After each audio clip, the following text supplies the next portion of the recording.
नमस्कार. अंबानगरी बातमीपत्रात आपलं मनपूर्वक स्वागत. अमरावती आणि परिसरातील काही ताज्या घटनांसह मी विवेक. बातमीपत्रात प्रारंभी एक नजर ठळक बातम्यांवर. Headline presented by Bagade jewellers. आपल्या नात्यासारखाच अमूल्य दागिना म्हणजे बागडे ज्वेलर्स. जयस्तंभ चौक, अमरावती. 1981 पासून आपल्या सेवेत. अमरावती जिल्ह्यातील गुरुकुंज मोझरीत राष्ट्रसंतांना मौन श्रद्धांजली अर्पण. असंख्य गुरुदेव भक्तांनी वाहिली मौन श्रद्धांजली. 6 देशातील विदेशी भाविकांनी कार्यक्रमाला लावली हजेरी.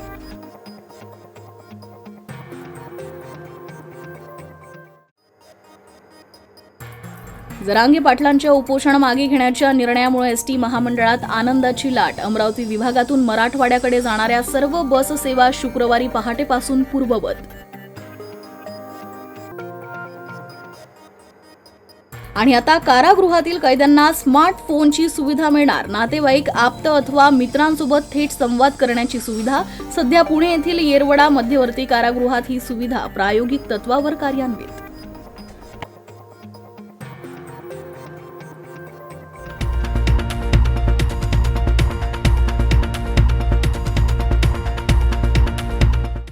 आणि आता सविस्तर वृत्त. अश्विन वद्य पंचमी हा राष्ट्रसंत तुकडोजी महाराज यांचा पुण्यतिथी दिन. त्यानिमित्तानं मोझरी गुरुकुंज इथं त्यांच्या हजारो अनुयायांनी गुरुवारी संध्याकाळी 4:58 2 मिनिटं स्तब्ध राहून भावपूर्ण मौन श्रद्धांजली अर्पण केली. तुकडोजी महाराज यांनी आयुष्यभर समाजाला सर्व धर्म समभावाची शिकवण दिली. ग्रामगीतेच्या तसेच खंजिरी भजनाच्या माध्यमातून गावखेड्यात राष्ट्रीय एकात्मतेचा संदेश दिला. अमरावती जिल्ह्यातील गुरुकुंज मोझरी इथं राष्ट्रसंत तुकडोजी महाराज यांच्या 55व्या पुण्यतिथीनिमित्त विविध कार्यक्रमांचं आयोजन करण्यात आलं आहे. यातच राष्ट्रसंतांना गुरुदेव भक्तांनी मौन श्रद्धांजली अर्पण केली. हा मौन श्रद्धांजलीचा कार्यक्रम सर्व संत स्मृती मानवता दिन म्हणून साजरा करण्यात आला. यावेळी राष्ट्रसंत तुकडोजी महाराज यांच्या तत्वज्ञानाचा अभ्यास करणारे अमेरिका, कॅनडा, ऑस्ट्रेलिया आदी देशातील गुरुदेव भक्त यावेळी उपस्थित होते. यावेळी राष्ट्रसंत तुकडोजी महाराज यांनी रचलेल्या विविध भजनातून सर्वधर्म समभाव, राष्ट्रीय एकात्मता, बंधुभावाचे विचार मांडण्यात आले.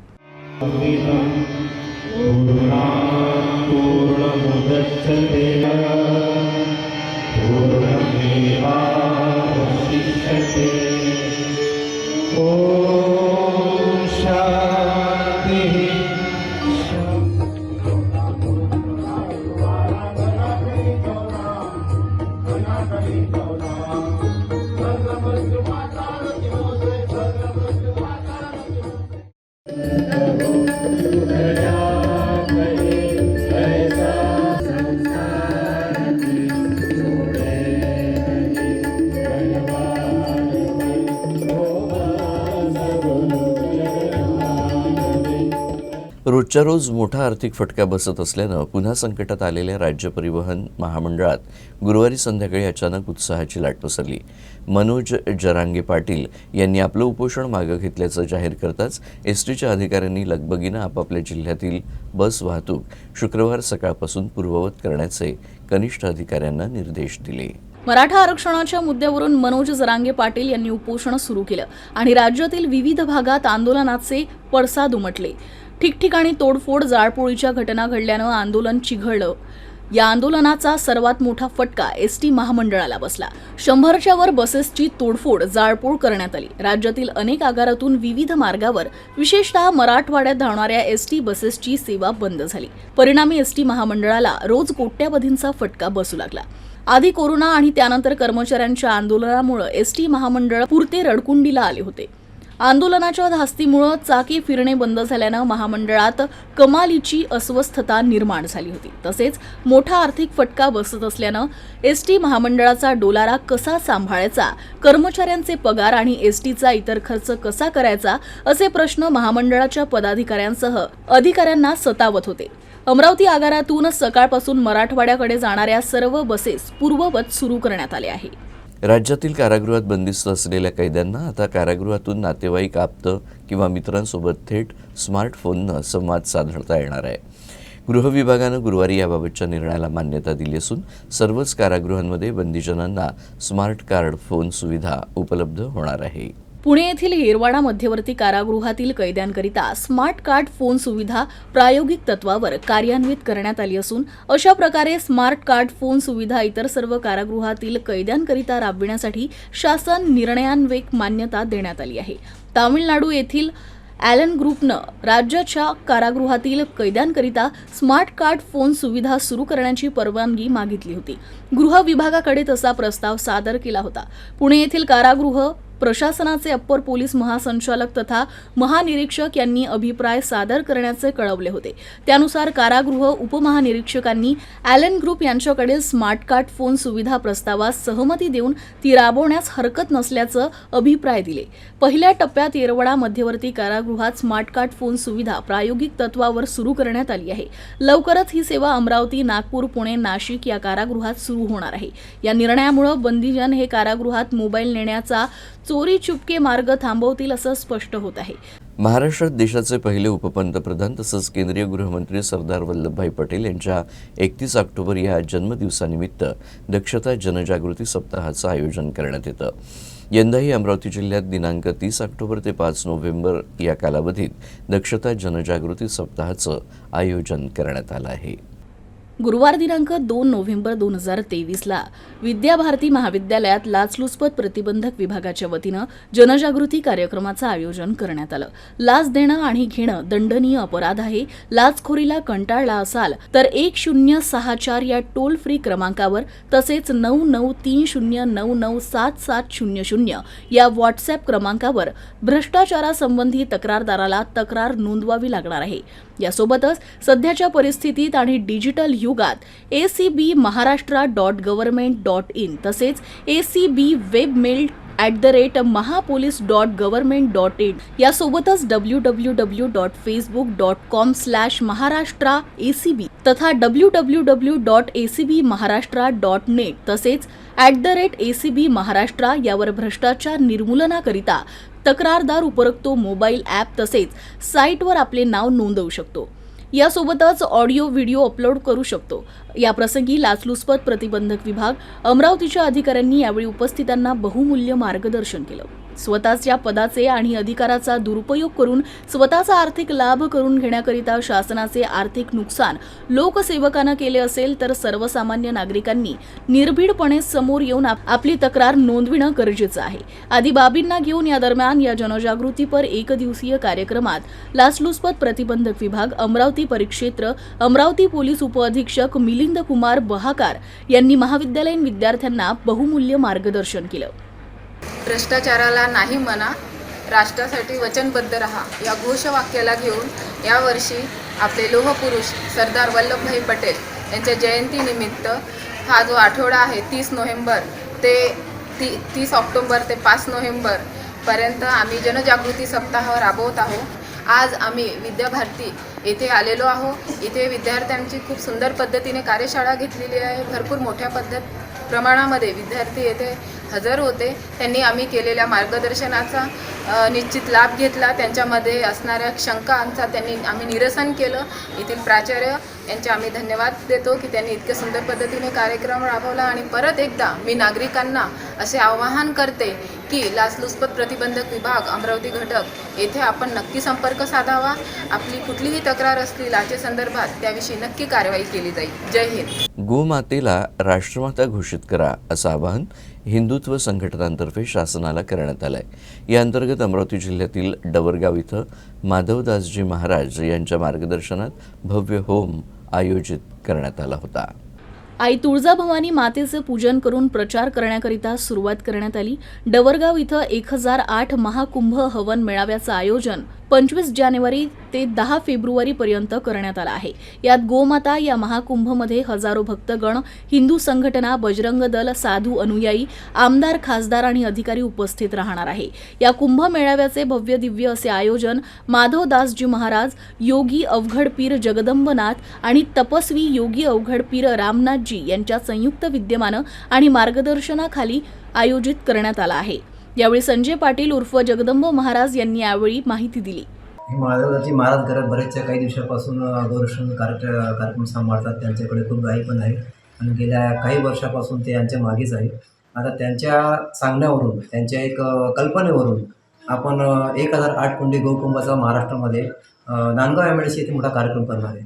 त्या कार्यक्रमात सर्व हिंदू बांधव एकत्रित येऊन आपण गाय हे राष्ट्रमाता घोषित करायसाठी प्रेरित करत आहोत. आपले बहुतांशी विश्व हिंदू परिषद, बजरंग दल, बाकी काही संघटना गायीला वाचवण्यासाठी रातदिवस झडतात, पडतात, बरोबर, काही नुकसान होतं, सगळं होतं. जर गाय ही राष्ट्रमाता घोषित झाली तर हे सगळे कार्यक्रम थांबेल, बरोबर. मग ते धावण्यापेक्षा ह्या कार्यक्रमात जर कोणी सगळे एकत्र येऊन त्या कार्यक्रमाकडे कधी ओळख केली का हो गाय एक राष्ट्रमाता घोषित करा, तर कायद्यानुसार त्या गोष्टीला हे होईल. आदिवासी कोळी महादेव समाजाला जात प्रमाणपत्र आणि जात वैधता प्रमाणपत्र मिळावं या मागणीसाठी दर्यापूर तालुक्यातील नांदरुण येथील रहिवाशी विशाल बागडे यांनी तहसील कार्यालयासमोर आमरण उपोषण सुरू केलं आहे. त्यांच्या उपोषणाचा आज 3रा दिवस आहे. आदिवासी कोळी महादेव समाजाला घटनादत्त संवैधानिक अधिकार असून सुद्धा हे शासन प्रशासन समाजाला जात प्रमाणपत्र आणि जात वैधता प्रमाणपत्र देण्यास टाळाटाळ करत आहे. या प्रशासनाविरोधात महाराष्ट्रातील जळगाव, नंदुरबार, अकोला इत्यादी जिल्ह्यात सुद्धा आमरण उपोषण सुरू आहे. कोळी समाजाला आरक्षणाच्या सोयीसुविधा मिळाल्या पाहिजे अशी मागणी करत या संदर्भात शासनानं तातडीनं योग्य भूमिका घेऊन आदिवासी कोळी महादेव जमातीला न्याय दिला पाहिजे, अन्यथा संपूर्ण राज्यभर तीव्र आंदोलन करण्यात येईल असा इशारा समाजाच्या वतीनं देण्यात आला. आरक्षण आहे हक्काचं, नाही कुणाच्या बापाचं. आरक्षण आहे हक्काचं, नाही कुणाच्या बापाचं. कोण बंदे देत नाही, घेतल्याशिवाय राहत नाही. कोण बंदे देत नाही, घेतल्याशिवाय राहत नाही. दिनांक 23/10/2023 रोजी माननीय तहसीलदार यांच्या मार्फत मुख्यमंत्री साहेब यांना निवेदन सादर केलेलं आहे आणि आमची स्पष्ट एकच मागणी आहे, विना अट जात प्रमाणपत्र आणि जात वैधता प्रमाणपत्र देण्यात यावे. कोणत्या जात कास्ट सर्टिफिकेट करता गव्हर्नमेंट पुरावे मागते, मग आमच्याच कोळी महादेव समाजाला का पुरावे मागितले जातात? आम्ही पुरावे देऊ आमच्या समाजातील लोक आता थकलेले आहेत. आम्हाला आता आम्ही पुरावे वगैरे काही सादर करणार नाही.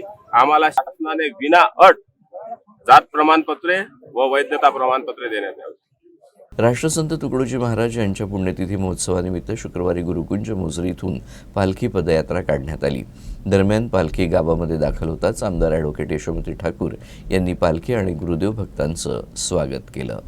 राष्ट्रसंत तुकडोजी महाराज यांचा भव्य पुण्यतिथी महोत्सव मोझरी गुरुकुंज इथं दरवर्षी साजरा होतो. या पुण्यतिथी महोत्सवात राज्यातील विविध भागातून मोठ्या संख्येनं गुरुदेव भक्त आणि पालख्या दाखल होतात. यावर्षी सुद्धा मोठ्या प्रमाणात पालख्या दाखल झाल्या. त्यानंतर गोपाल काल्याच्या दिवशी संपूर्ण गावातून पालखी पदयात्रा काढण्यात आली. या प्रथेनुसार शुक्रवारी भल्या पहाटे गुरुकुंज येथून निघालेली पदयात्रा मोझरी गावात दाखल होताच आमदार यशोमती ठाकूर यांनी असंख्य गुरुदेव भक्तांसह या पालखी पदयात्रेकरूंचं स्वागत करून पालखीचं सुद्धा पूजन केलं.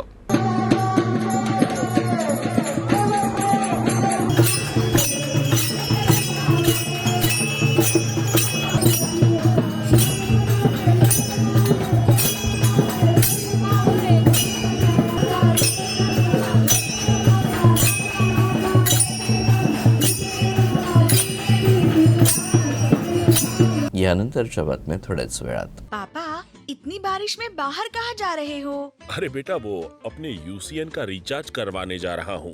अरे पापा, रिचार्ज के लिए यूसीएन की ऑनलाइन रिचार्ज की सुविधा उपलब्ध है.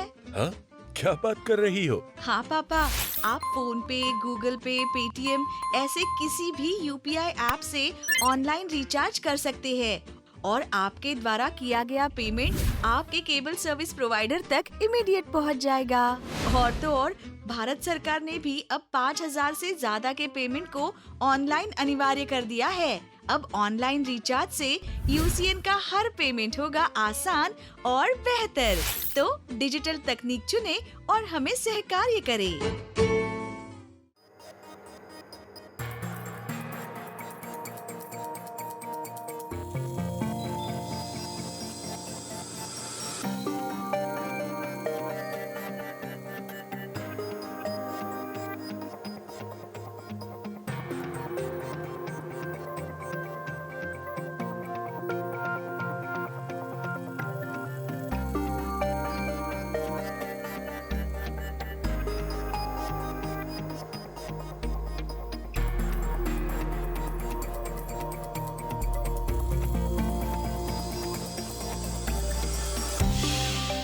विश्रांतीनंतर बातमीपत्राच्या या भागात आपलं पुन्हा एकदा स्वागत.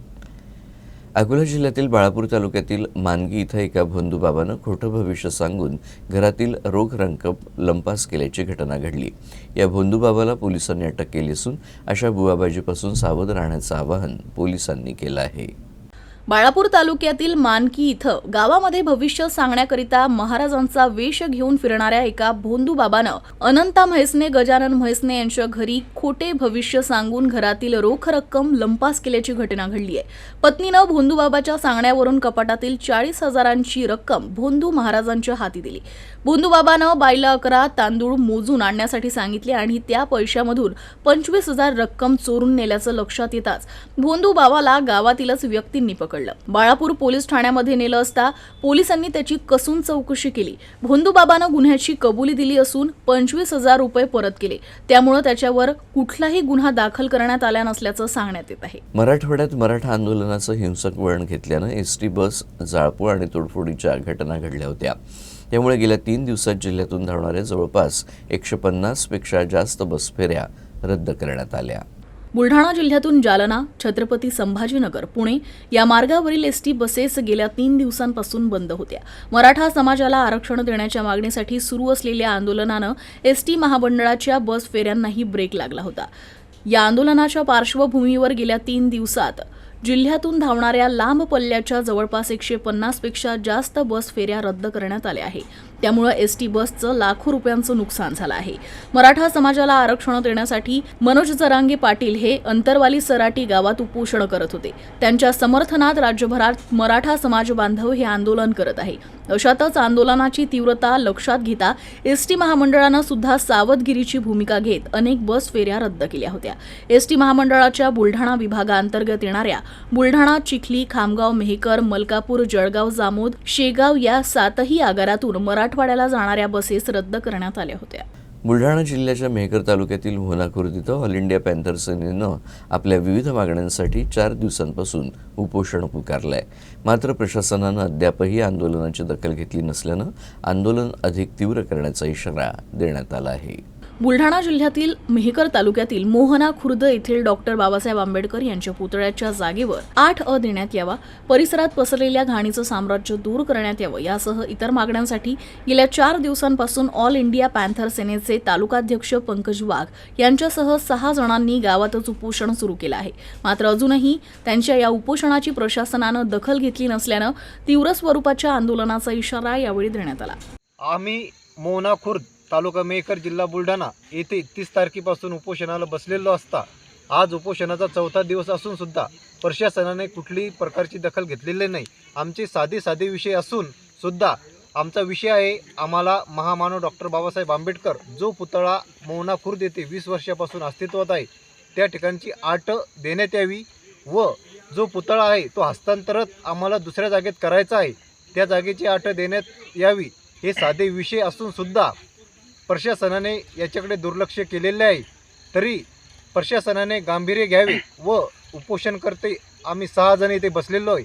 आमच्या जीवितवास कुठल्याही प्रकारचं काही झाल्यास याला सर्वस्वी जबाबदार पंचायत समिती मेहकर व ग्रामपंचायत मोहना खुर्द हे राहील. राज्य सरकारनं नवीन प्रस्तावित कायद्यामध्ये कृषी सेवा केंद्रांच्या संदर्भात घातलेल्या जाचकटी आणि नियमांच्या निषेधार्थ महाराष्ट्रातील सर्व कृषी केंद्र संचालकांनी 2 ते 4 नोव्हेंबर दरम्यान 100% बंद पाळला. आगामी 2 दिवसही बंद शांततेत पाळण्यात येणार असल्याचं अकोला जिल्हा कृषी व्यावसायिक संघाच्या पदाधिकाऱ्यांनी सांगितलं आहे. महाराष्ट्र शासनानं प्रस्तावित कायद्यातील जाचकटी रद्द कराव्यात अशी मागणी निवेदनाद्वारे करण्यात आली आहे. निवेदन जिल्हाधिकारी, जिल्हा पोलीस अधीक्षक, जिल्हा अधीक्षक, कृषी अधिकारी यांना देण्यात आलं.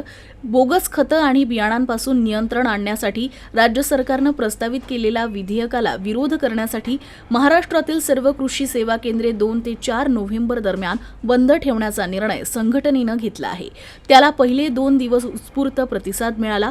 या बंदमुळे रब्बी हंगामातील पेरणीकरिता बियाणे आणि तत्सम खरेदी करण्यासाठी शेतकऱ्यांना अडचणी निर्माण झाल्या आहेत. अकोला जिल्ह्यातील बाळापूर तालुक्यातील हातरुण परिसरात 3 दिवस दिवसा आणि 4 दिवस रात्रीला कृषी पंपांसाठी वीज पुरवठा करण्यात येतो. मात्र हा वीज पुरवठा केवळ 8 तास मिळतो. या 8 तासात पिकांना योग्य प्रकारे पाणीही देता येत नाही. पाऊस नसल्यानं पिकं शेवटच्या घटका मोजत आहेत. त्यामुळे कृषी पंपांना 8ही दिवस दिवसा वीज पुरवठा करण्याची मागणी शेतकऱ्यांनी केली आहे. हातरोण परिसरात पावसाचा मोठा खंड पडला असून पिकांची स्थिती चिंताजनक आहे. जनावरांच्या चाऱ्याचा प्रश्न आणि पाणीटंचाईची समस्या निर्माण होऊ शकते. मूग, उडीद, सोयाबीन पिकांचे उत्पादन घटले असून लावलेला खर्च वसूल झाला नसल्याचं शेतकऱ्यांनी सांगितलंय. पिकांना जगवण्यासाठी पाण्याची नितांत गरज आहे. रात्रीच्या वेळी पिकांना पाणी देताना अडचणी निर्माण होतात.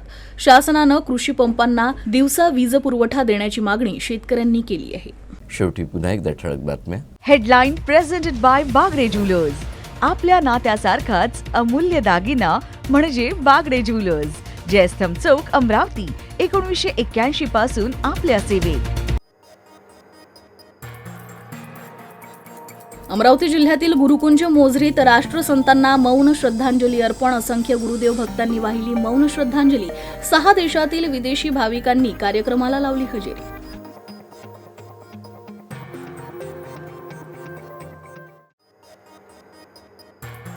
जरांगे पाटलांच्या उपोषण मागे घेण्याच्या निर्णयामुळे एसटी महामंडळात आनंदाची लाट. अमरावती विभागातून मराठवाड्याकडे जाणाऱ्या सर्व बस सेवा शुक्रवारी पहाटेपासून पूर्ववत.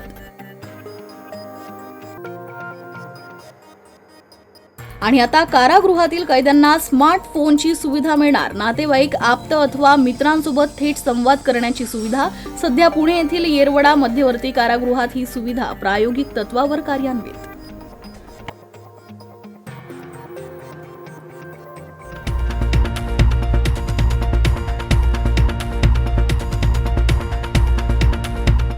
आणि याबरोबरच हे बातमीपत्र संपलं. पुन्हा भेटूया पुढच्या बातमीपत्रात. तोपर्यंत नमस्कार.